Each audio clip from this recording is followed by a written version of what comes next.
మీరు బలపరిచినందుకే వందనాలు. వాక్య పరిచర్యలో కొద్ది సమయాన్ని నాకు కూడా మీరు ఇచ్చినందుకే వందనాలు ప్రభా. దీనిలో నేను ఎక్కడ విఫలమైపోకుండా నీ రాజ్యమునకు విధేయత చూపించే బిడ్డగా సిద్ధం చేసి మీ నామానికి మీరే మహిమ ఘనత ప్రభావాలు తెచ్చుకొనమని యేసు పుణ్య నామములు అడిగి వేడుచున్నాం తండ్రి, ఆమేన్.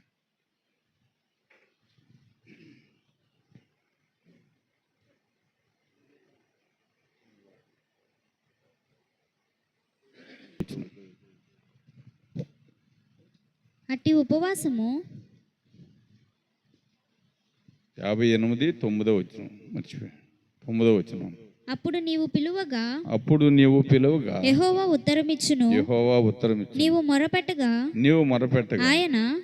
ఆయన నేనున్నానను.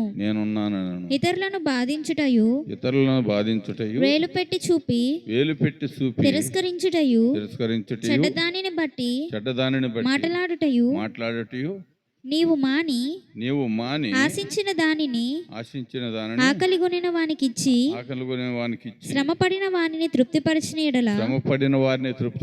ఎడల చీకటిలో నీ వెలుగు ప్రకాశించును.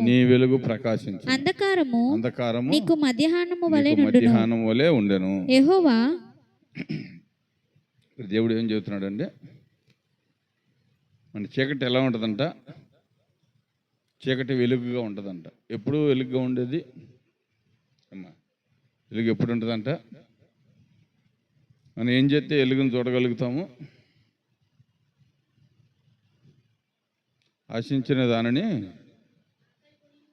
ఆకలి కొని వానికి ఇచ్చి శ్రమ పడిన వాడిని తృప్తిపరిచిన ఎడల చీకటిలో నీ వెలుగు ప్రకాశించును. అంధకారము మధ్యాహ్నము వలె నుండును. అంధకారం మనకి మధ్యాహ్నం వలె ఉంటుందంట. మనం దేవుని పట్ల ఉన్న ప్రణాళిక ఏంటంటే, మొదట మనం కాదు. దేవుడు మనకి ఏమి ఇచ్చాడో దానిని నెరవేర్చాలంటే మొదట మనం చేయవలసిన పని ఏంటి? ఇతరులను కూడా ప్రేమించే వారమై ఉండాలి. ఇతరులకు సహాయం చేసే మంచి మనసు కలిగి ఉండాలి. ఇతరులకు మనము సహాయం చేసే మంచి మనసు ఉండాలి.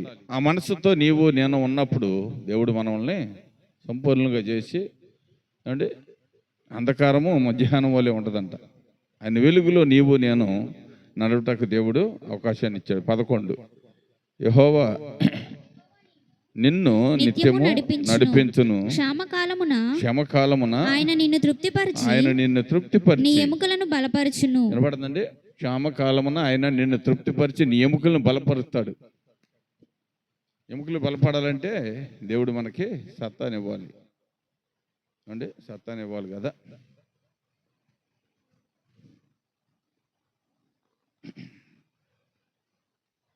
కొన్ని సమయాల్లో మనకి కోపం వచ్చినప్పుడు మన ఉద్రేకాలను బట్టి మనం ఆలోచించి కొన్నిసార్లు ఆలోచించలేని మైండ్లో ఉన్నప్పుడు మన ఎముకలు బలహీనపరచబడతాయి.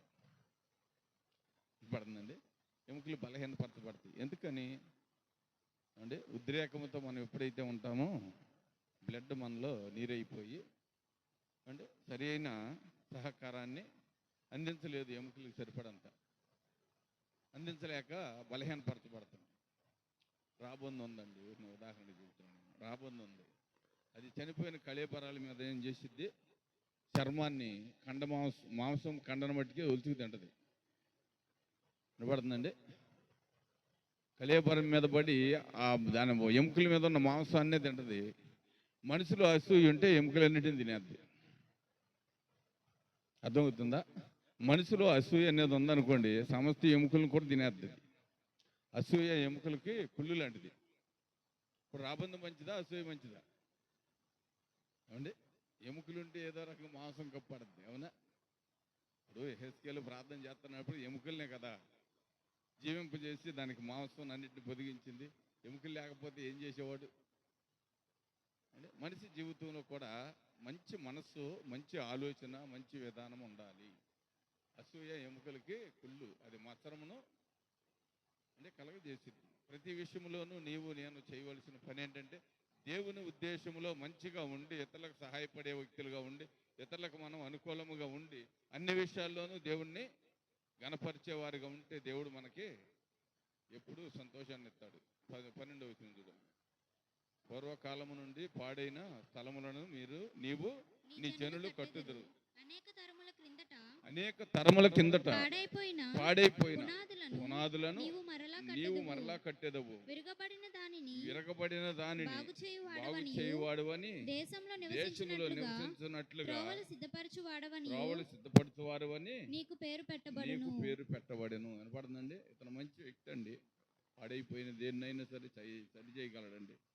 ఒక పాడైపోయిన కుటుంబాన్ని కట్టాలంటే ఇతనికి ఒక అంటే మంచి అవగాహన ఉందండి. దేవుడు అతనికి ఇచ్చాడండి ఆ వరం అండి. అలాంటి మంచి వ్యక్తి అండి అని ఒక మంచి పేరు దేవుడు మనకి ఇస్తాడండి.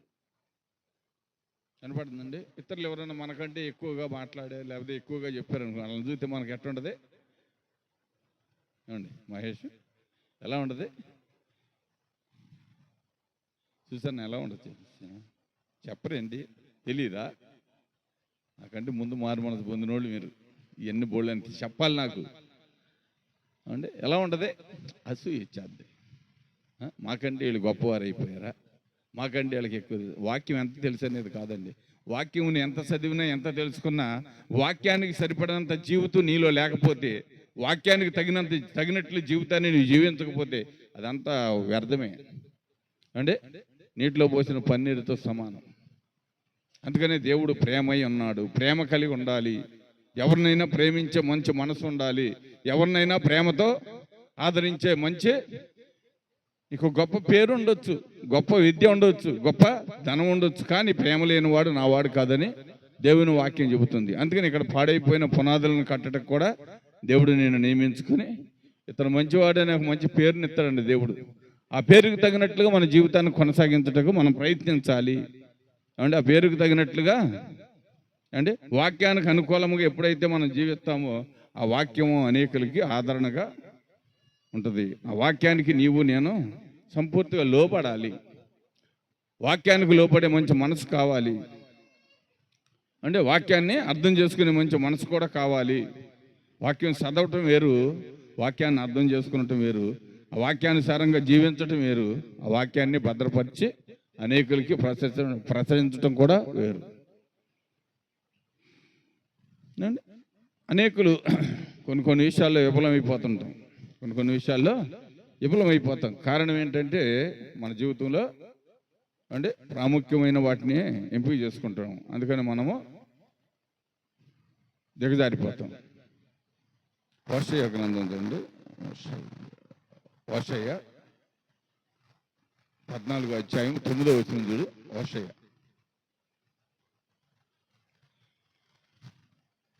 14:9. జ్ఞానులు ఈ సంగతులు వివేచించెదరు, బుద్ధిమంతులు వాటిని గ్రహింతురు.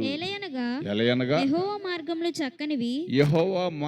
చక్కనివి, నీతిమంతులు దానిని అనుసరించి నడుచుకొందురు గాని తిరుగుబాటు చేయువారు దానికి అంటే తిరుగుబాటు చేయువారికి అది దారికి అడ్డము గనక వారు త్రొట్టిల్లెదరు.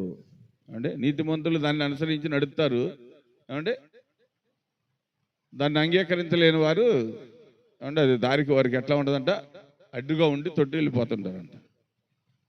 వాక్యం మనకి ఎన్నోసార్లు విరోధంగా ఉంటుంది తెలుసా?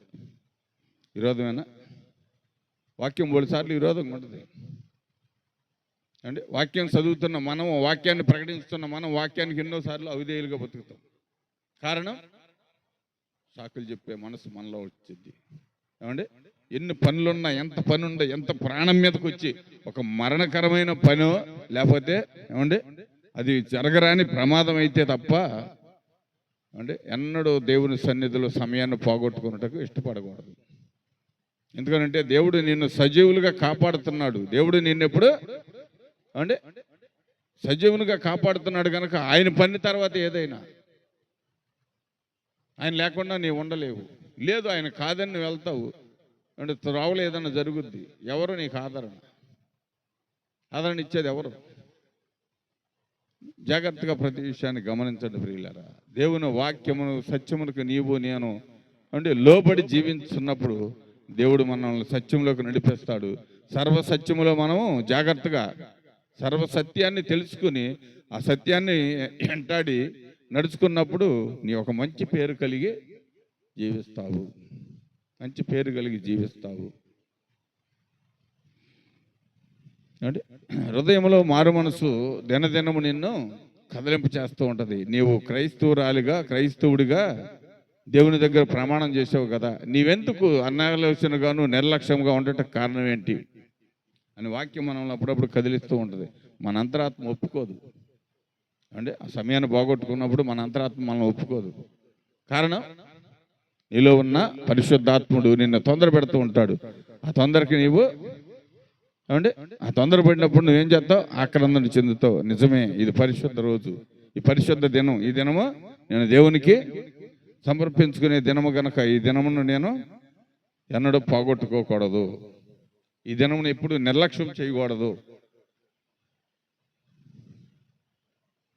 మరి మీరు ప్రతి నెల 2వ వారానికి ఆ వారం రోజులు మీరు ఎంతవరకు సిద్ధపడుతున్నారో నాకు తెలియదు. వినపడుతుందండి? నెలలో 2వ వారం నిమిత్తం మీరు ఎంతవరకు సిద్ధపడుతున్నారో నాకైతే తెలియదు. ఎందుకని తెలియదు అంటా అంటే ఎందుకని అడుగుతున్నాను తెలుసా? మనం ఇప్పుడు ఈ వారం బల తీసుకుంటాం కనుక ఈ వారం అంతా 1 గంట కూడా సమయాన్ని వేస్ట్ చేయకుండా దేవుని కొరకు గడపాలి. లేకపోతే ఈ బైబిల్లో ఉన్న శాపాలన్నీ మన మీదకి వస్తాయి, పక్కవారి మీదకి రావు. అంటే బల్లకు ముందుగా మనము మంచి సిద్ధపాటు కావాలి. ఏమంటే ఎగ్జామ్ రాయాలి, ఏం చేస్తాం? అంటే ఎగ్జామ్ రాయాలి. 8:30కి లేచి 9ంటికి వెళ్ళి ఎగ్జామ్ రాయగలవా? రాత్రి అది ఎగ్జామ్ అవుతుందా? పాస్ మార్కులు వస్తాయా? ఆలోచించాలి మీరే. మార్చిలో ఎగ్జామ్ ఉంది ఇంటర్మీడియట్ వాళ్ళకి. ఏమంటే ఏప్రిల్ ఇది ఫిబ్రవరి నెలంతా చక్కగా సోమవారంలాగా పడుకుని మార్చి 1వ వారంలో నుంచే ఎగ్జామ్కి సిద్ధపడితే ఎన్ని మార్కులు సంపాదించగలరు? ఏమండి ఎన్ని మార్కులు సంపాదించగలరు? అది మీ జీవితానికి ఒక పరీక్ష అనుకుంటారు, కానీ ఇది దినదినము చేసేది దేవుని పరీక్ష. ఇది దినదినం చేయవలసిన దేవుని పరీక్ష. నువ్వు నెలలో మొదటి 2వ వారం ప్రతి 2వ వారము ఏమంటే నువ్వు బల తీసుకున్నట్టు సిద్ధపడుతున్నారు కనుక మీరేం చేయాలి? ఆ వారం అంతా అవసరమైతే కొన్ని పనులు మానుకుని పని మొదలు పెట్టాలి. అంటే పని ప్రారంభించాలి, దేవుని పని. ఇప్పుడు మన జీవజల ప్రవాహాల్లో అయ్యగారితో పరిచర్య చేసిన వారు ఏమంటే నెలకు 7 దినాలు అయితే 3 దినాలు 4 దినాలు పని చేసుకుని 3 దినాలు ఉపవాసం ఉండి ప్రార్థన చేస్తూ దేవుని పనిలో నిమగ్నం అయ్యి దేవుని బిడ్డలకు సహకారులుగా ఉండి అంటే ప్రార్థన ఆదరణ ఇచ్చేవారంట. ఏమంటే ఆదరణ చూపించి అంటే సేవను అభివృద్ధి చేశారు. మనకేమో ఒత్తిడి కలిగిన పనులు, ఎప్పుడు ఖాళీ ఉండదు. ఏమంటే ఎప్పుడు బిజీ కాదు, ఏదో ఒక రోజు మన జీవితం గజిబిజీ అయిపోద్ది. అంటే మనం ఎప్పుడు బిజీగా ఉంటే ఏదో ఒక రోజు మన జీవితం గజిబిజీ అయిపోద్ది, తర్వాత మనం ఏమీ చేయలేము.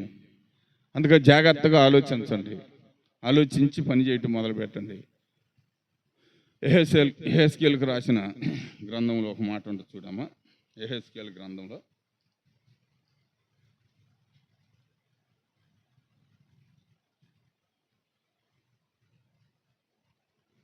యెహెజ్కేలు 36వ అధ్యాయము 25వ వచనంలో కొన్ని మాటలు ఉంటాయి.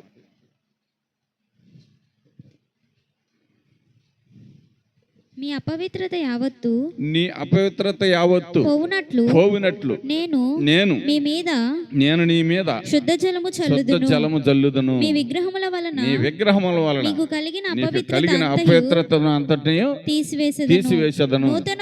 నూతన హృదయము మీకు ఇచ్చెదను. నూతన స్వభావమును మీకు కలుగజేసేదను. రాతి గుండె మీలో నుండి తీసివేసి మాంసపు గుండెను మీకు ఇచ్చెదను. నా ఆత్మను మీ యందుంచి నా కట్టడలను అనుసరించే వారు గాను నా విధులను గైకొను వారు గాను మిమ్మును చేసేదను. ఎప్పుడు ఎవరు చేస్తారండి? అంటే ఎవరు చేస్తారు? లోకస్తుల, లేకపోతే మన బంధువుల, మన అన్నదమ్ముల, మన అక్కజెళ్ళ, లేదా మన తల్లిదండ్రుల? ఎవరు చేస్తారు ఈ పని? అంటే దేవుడు చేస్తాడు. నువ్వు దేవునితో ఉండాలి. ఆ సమయం ఎక్కువ దేవునితో నీవు సమయాన్ని గడపాలి. దేవుడు ఇచ్చిన ఆయుష్ నేను వాడుకుంటున్నావు, కానీ దేవునికి సమయాన్ని ఇవ్వలేకపోతున్నాం. దేవుని సమయాన్ని మనం వాడుకుంటున్నాం, మన సమయాన్ని దేవుడికి ఇచ్చడానికి ఇష్టపడతలా. మరి మనలాంటి స్వార్థం పొద్దే దేవుడికి కూడా ఉంటే నువ్వు ఎక్కడ తిరుగుతావు, నేను ఎక్కడ తిరుగుతానండి. నువ్వేం చేయగలవు, నేనేం చేయగలవు అని మన అల్లా కడుగు వేయగలమా ఆయన కాదంటే? అండి ఎత్తామా కడుగు? ఈ రోడ్డు దాటగలమా ఆయన కాదనుకుంటే? మరి ఎంత దేవుడు మనల్ని ఎంత సంపూర్ణంగా కాపాడుతున్నాడు. మంచి ఆరోగ్యాన్ని ఇచ్చాడు, మంచి ఆయుష్ని ఇచ్చాడు, మంచి జ్ఞానాన్ని ఇచ్చాడు, తెలివిని ఇచ్చాడు, వివేచన ఇచ్చాడు. అన్నిటినీ ఉచితంగా పొందుతున్నాం. కానీ ఆయన కొరకు ఒక గంటన్నర సమయాన్ని ఇచ్చేటకు మనము ఇష్టపడలేకపోతున్నాం. 24 గంటల సమయం మన ఇష్టం వచ్చినట్టు వాడుకుంటాకి ఇష్టపడుతున్నాం. ఏమండి మరి ఆయనకి దేశం భాగం ఇవ్వాలి కదా, దేవుని సమయాన్ని దేవునికి ఇవ్వాలి కదా. మరి దాన్ని ఇవ్వకపోతే దేవుడు ఏం చేస్తాడు? ఏమంటే దేవుడు బాధపడ్డా? ఏమంటే నువ్వు నెలంతా కష్టం చేసావు, అయ్యో ఈ నెలలో జీతం లేదంటే ఎలా ఉంటుంది నీ మనసుకి? ఏమండి ఎలా ఉంటుంది? సర్లే కష్టపడ్డావు కదా, 5,000 తీసుకెళ్ళంటే సంతృప్తిగా తీసుకుని వస్తావా? సర్లే ఓ పానేలే, సంవత్సరం అంతా జీతం ఇస్తున్నారు కదా, ఏమండి ఇవి నెల 2 నెలలే కదా అని ఓర్చుకోగలవా? ఎందుకని? నీ కష్టానికి వెల కరెక్ట్గా రావాలి. దేవుడు నీకు ఇచ్చిన సమయానికి సరి అయినా అంటే ఆదరణ లేదు. ఆయన సమయం ఆయనకి ఇచ్చడానికి మనకి ఖాళీ లేదు. జాగ్రత్త ప్రియులారా, దేవుళ్ళు ఎక్కడికి సమయం ఒకటి వచ్చింది. ఒక ఈ లోకంలో అడగకపోవచ్చు, అక్కడికి వెళ్ళినాకైనా నేను లెక్క చెప్పాలి. ఆ లోకంలో ఖచ్చితంగా లెక్క చెప్పాలి. అంటే ఇక్కడైతే ఎవరికి చెప్పవసరం, ఎవరు మనల్ని అడగాల్సిన అవసరం కూడా ఉండదు. కానీ అక్కడ తప్పక అడుగుతాడు దేవుడు.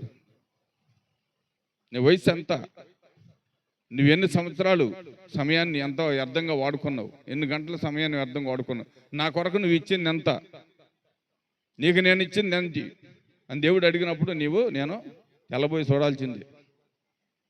అంటే తెల్లబోయి చూడాల్సింది, అంతకు మించి మనం చేయగలిగేది ఏమీ లేదు. వచ్చిన చూడమ్మా. మీ పితరులకు ఇచ్చిన దేశంలో మీరు నివసించెదరు. మీరు నా జనులై యుందురు. నేను మీ దేవుడనై యుందును. మీరు నా జనులై యుందురు, నేను మీ దేవుడనై యుందును. మీ సకలమైన అపవిత్రతను పోగొట్టి నేను మిమ్మును రక్షింతును. మీకు కరువు రానియక ధాన్యమునకు ఆజ్ఞ ఇచ్చి అభివృద్ధి పరుతును. వినపడుతుందండి. మళ్ళీ మనం కరువు పడతాక కూడా దేవుడు ఇష్టపడలా. అంటే మన కరువు నందుటకు కూడా దేవుడు ఇష్టపడతలా. ధాన్యానికి ఆజ్ఞాపిస్తాడంట. అంటే వృక్షాలకు ఆజ్ఞాన్ని ఇస్తాడంట. వీరికి మంచి ఫలాలు ఫలించండి, అంటే వీరికి మంచి ఫలాలు ఫలించండి అని దేవుడు ఆజ్ఞ ఇచ్చి కాపాడుతానంటున్నాడు. మరి మనం ఏం చేస్తున్నాం దేవుని కొరకు? మనకు కరువు రాకూడదు, కష్టం రాకూడదు, అంటే సౌఖ్యంగా ఉండాలి, ఆరోగ్యం కావాలి, ఆయుష్ బాగుండాలి, అన్ని పనుల్లో మనం మంచి గొప్ప వ్యక్తులుగా ఉండాలి. దేవునికి మట్టుకి అనుకూలంగా అంటే రావటం ఇష్టపడలేము. దేవునికి అనుకూలంగా రావటానికి ఇష్టపడలేము. ఏది నిజమైన విశ్వాసం ఏది మనలో? అంటే నిజమైన విశ్వాసం ఉందా? నిజ జీవితంలో విశ్వాసాన్ని చూపించేవారుగా ఉన్నామా? దేవుడు మనల్ని చూసి సంతోషించే ఆలోచన మనకుందా? దేవునితో నేను జత పనివారిగా ఉండాలని దేవుడు ఆశపడుతున్నాడు. ఆయన పనులన్నింటినీ మనము నిర్లక్ష్యం చేసి మన సొంత చిత్తాలను నెరవేర్చుకున్నటకు సమయాన్ని వాడుకుంటున్నాం. అంటే దేవుని సమయాన్ని దొంగిలించటువంటి ఎంతో భయం. అంటే ఆ సమయంలో ప్రయాణం చేయాలని ఎంతో ఒళ్ళు వణుకుద్ది. ఎందుకని? అరే ఆయన పనిని నిర్లక్ష్యం చేసి వెళ్తున్నాం, ఆయన ఎక్కడైనా కొంచెం కనురెప్ప వాల్చాడా మళ్ళీ తిరిగి ఇంటికి వస్తామో లేదో, ఏమైపోతామన్న భయం గుండెల్లో అంటే దడ కొట్టుకుంటూ ఉంటుంది. ఎందుకని? నీ ఆత్మ దేవుని కొరకు ఆక్రందం చెందుతుంది. ఎంత అవసరమైన పని అయినా సరే దేవుని కంటే విలువైనది భూమి మీద ఏది లేదు. చదువు ఎన్నో వచనం చదువుతున్నా, 30వ వచనం. అన్యజనులలో కరువును గూర్చిన నింద మీరు నొందక యుండునట్లు చెట్ల ఫలములను భూమి పంటను నేను విస్తరింపజేసేదను. అప్పుడు మీరు మీ దుష్ప్రవర్తనను మీరు చేసిన దుష్క్రియలను మనసునకు తెచ్చుకొని మీ దోషములను బట్టి హేయ క్రియలను బట్టి మిమ్మును మీరు అసహించుకొందురు. మీ నిమిత్తము నేను ఇలాగు చేయటలేదని తెలుసుకొనుడి. ఇదే ప్రభు అయిన యెహోవా వాక్కు.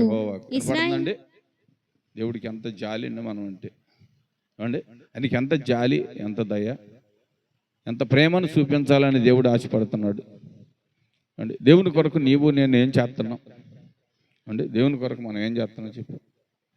రోజుకు 2.5 గంటల సమయం ఇస్తున్నారు అసలు, మరి ఏం చేస్తున్నారు అమ్మా? సమయం ఇవ్వకుండా ఏం చేస్తున్నారు? ఏం మేలు పొందుదామని మనం చెప్పండి.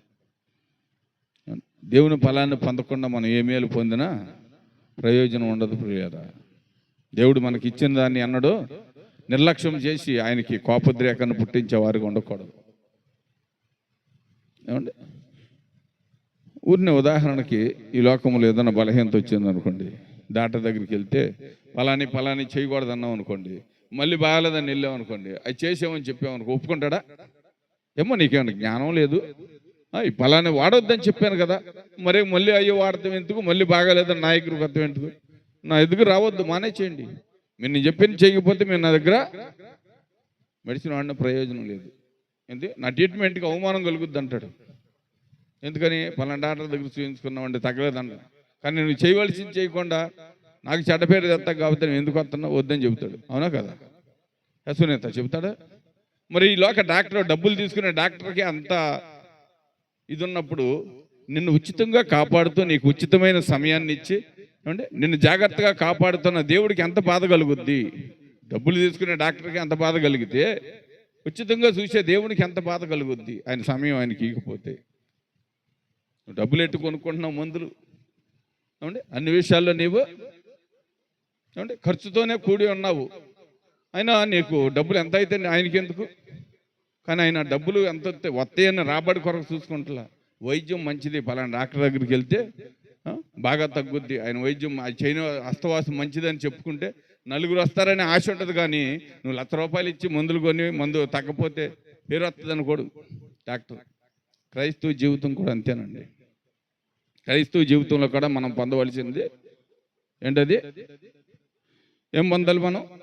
దేవుని యందు విశ్వాసంతో నిరీక్షణ కలిగిన మంచి మేలును పొందటకు సిద్ధంగా ఉండాలి. మేలులు కావాలి మనకి, అంటే కష్టం కలగకూడదు, మేలు కావాలి. కానీ సమయాన్ని బట్టి దేవుడికి ఇవ్వకూడదు.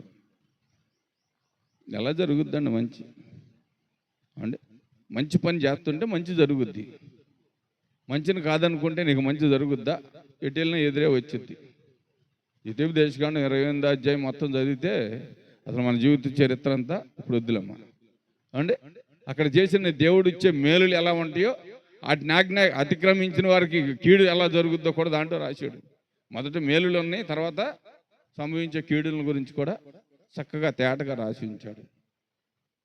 అర్థం అవుతుంది ప్రియులారా? ప్రతి విషయాన్ని జాగ్రత్తగా ఆలోచించండి. జాగ్రత్తగా ఆలోచించి దాన్ని కొనసాగించకపోతే తర్వాత వచ్చే ఉగ్రతకి ఎవరో బాధ్యులు కారు. ఎవరికి వారి వారి ప్రతిఫలమును బట్టే జీతం ఇస్తానన్నాడు కదా దేవుడు. అంటే వాని పనిని బట్టే జీతం ఇస్తాడు. ఆ జీతానికి మనం దాసులు ఏమంటే ఎవరో అర్హులము, ఎవరో అర్హతను కలిగి ఉన్నాము, మనమే పరీక్షించుకోవాలి. మన పాత స్వభావం, పాత విగ్రహాన్ని తీయలేకపోతున్నాం. అంటే విగ్రహం, పాత విగ్రహం అంటే ఏంటి? అది తనాపేక్ష.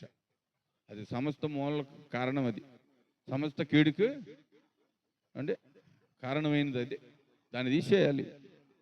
దాన్ని తీసేస్తే దేవుడికి తెలుసు మనకి ఏది అవసరమైంది. అంటే మన బిడ్డలకి ఏ ఆహారం మంచిగా తింటారో, ఎక్కువ తింటారో మనం తెలుసుకుని అప్పుడప్పుడు చేస్తుంటాం. అవునా కదా? మనం అడగవసరం వాళ్ళకి అర్థమైపోద్ది. మనకి వాళ్ళు తినే ఆహారాన్ని బట్టి మంచిగా ఉన్నప్పుడు కొంచెం ఎక్కువ ఆహారం తింటారు, శ్రద్ధగా తింటారు, స్పీడ్గా తింటారు కనుక అంటే ఇదైతే బాగా తింటాడు కదా, ఇది వండుదాంలే అని ఆలోచన వచ్చింది. దేవుడికి కూడా అంతే తెలుసు. అంటే దేవునికి కూడా తెలుసు. అంటే మంచివానికి మంచే జరుగుద్ది, చెడ్డవానికి చెడ్డే జరుగుద్ది. మంచి ఫలంలో ఫలించే చెట్టుకి మంచి పేరు వచ్చింది, చెడ్డ ఫలంలో ఫలించే చెట్టుకి చెడ్డ పేరే వచ్చింది. మన జీవితంలో కూడా అంతే. దేవుడు మనకి ఇచ్చిన ఈ సమయాన్ని జాగ్రత్తగా సద్వినియోగం చేసుకోలేకపోతే మనం కూడా దేవునికి ఏమండి అవిధేయులుగానే ఉంటాం. చదువు ఒకసారి.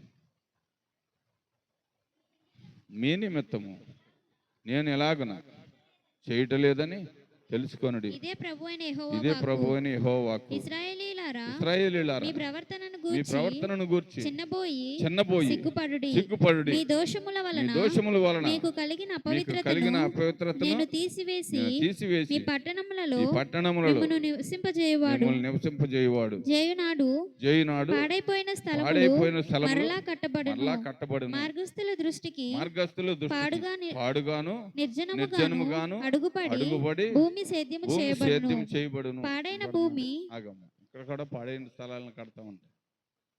పడుతుందండి.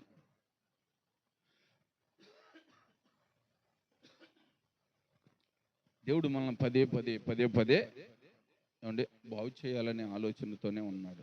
దేవుడికి మన మీద ఏ కోపము లేదు, ఏ ద్వేషము లేదు, ఏ పగ లేదు. అంటే ఆయన ప్రేమ గల దేవుడు గనక ప్రేమించే మంచి మనసుతోనే ఆయన ఎదురు చూస్తున్నాడు కనుక ఆయన చిత్తానికి నీవు నేను సంపూర్తిగా లోబడేవారుగా ఉండాలి. అంటే సంపూర్తిగా లోబడతాం మొదలుపెట్టినప్పుడు కొద్ది కాలం కష్టాలు ఉంటాయండి. కష్టాలు ఇప్పుడు ఉండవు, కలకాలం ఉండవు. కొద్ది కాలం కష్టాలు ఉంటాయి. యోబు కొద్ది కాలం కష్టపడలేదా? కొంతకాలం సంతోషించాడు, తర్వాత ఘోరమైన శ్రమలు అనుభవించాడు, తర్వాత అంతకంటే రెట్టింపు సంతోషాన్ని చూడగలిగాడు. అంటే అంతకంటే సంతోషాన్ని చూడగలిగాడు. అందుకనే యోబు గ్రంథంలో ఒక మాట ఉంటుంది, శ్రమ ధూళిలో నుంచి పుట్టదు, బాధ భూమిలో నుంచి మొలవదు. అంటే మన నరులు శ్రమానుభవంకే అంటే లోనే ఉన్నారు. వాటికే ఇష్టపడుతున్నాం కానీ అంటే మేలైన దాన్ని చూసుకున్నట్టుకు ఇష్టపడలేకపోతున్నాం. అది భూమిలో పుట్టేది కాదు, ధూళిలోంచి అంటే ధూళిలో పుట్టేది కాదు, భూమిలో మొలిసేది కాదు. మనిషి చేసే పనులను బట్టి, వారి క్రియలను బట్టి అది ప్రతిఫలాన్ని ఇచ్చింది. ఆ ప్రతిఫలాన్ని పొందగలిగిన మనము అంటే ఎలా ఉంటే మంచి ప్రతిఫలాన్ని చూడగలుగుతాం అనేది మనం ఆలోచించుకోవాలి. మన ఆలోచన విధానం మీదే మన జీవితం ఆధారపడి ఉంటుందండి. మేలైన దాన్ని చేస్తే మేలు పొందుతాం, చెడ్డవాటిని చేస్తే కీడుని చూస్తాం. అవునా కదా? అవునండి. అందుకే జాగ్రత్తగా ఆలోచించి దేవుని పనిలో మనం ఒక ఉన్నతమైన ఉద్దేశాలు కలిగిన వారుగా ఉండాలి. యెషయా గ్రంథం 46:3 గురించి చూడమ్మా.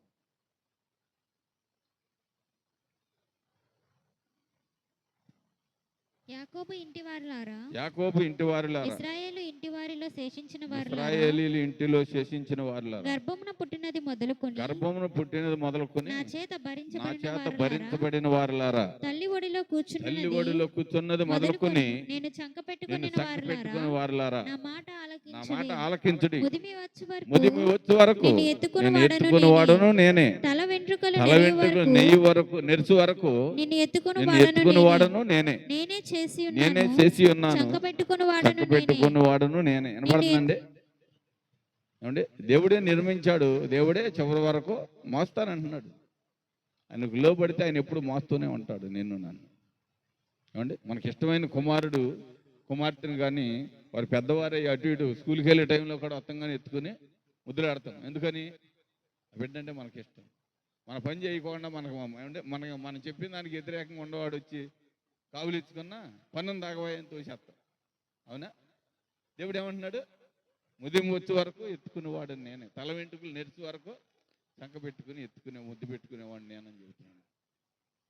ఆయనకు మనం ఎంత లోబడి ఉన్నాము అండి? ఆయనతో మనం ఎంత అంటే తగ్గించుకొని జీవించుతున్నాము. మనం పరీక్షించుకోవాలి ప్రతి విషయాన్ని. అంటే పరీక్షించుకోవాలి ప్రతి విషయంలోనూ. మనం పరీక్షించుకుంటూ మనం కొనసాగుతున్నప్పుడు దేవుడు ఆయన చిత్తం చేత మనల్ని నడిపించడానికి ఇష్టపడతాడు. అండి మనం నామకార్థంగా ఏదో కొద్ది సమయానికి అంటే కొంచెం చేసి తృప్తి వారికి ఉండకూడదండి. అంటే సుమారుగా మంచి ఆహారం చేసాము, అంటే మంచి ఆహారం చేసుకున్నాము, అంత పెడతారు, సరిపెట్టుకుంటామా? అంటే ఏదైతే పెట్టాం కదా నైవేద్యం లాగా కొంత పెట్టారనుకోండి, దాంతో తృప్తి పడతామా? అరే ఏంటి ఎంత మంచి ఆహారం చేశారు అంటే పెట్టడం కూడా పెట్టుకోకుండా కూదంతా కొంచెం పెట్టారని అండ్ మనసులో అంటే కలత చెందుతూ ఉంటాం. అవునా కదా? మనకి ఇష్టమైన ఆహారం అది, కొంచెమే పెట్టారు ఉన్న అట పిడికలతో తీసి. ఎంత కష్టపడద్దు మన మనసు. అడుగుదామా ఏమనుకుంటారనే భయం. ఏమంటే అడుగుదామా ఏమన్నా అనుకుంటారేమో భయం ఉంటుంది. కానీ దాంతో తృప్తిపరచబడటకు ఇష్టపడలేము. మరి దేవుడు అన్ని విషయాల్లో ఓర్చుకుంటున్నాడు.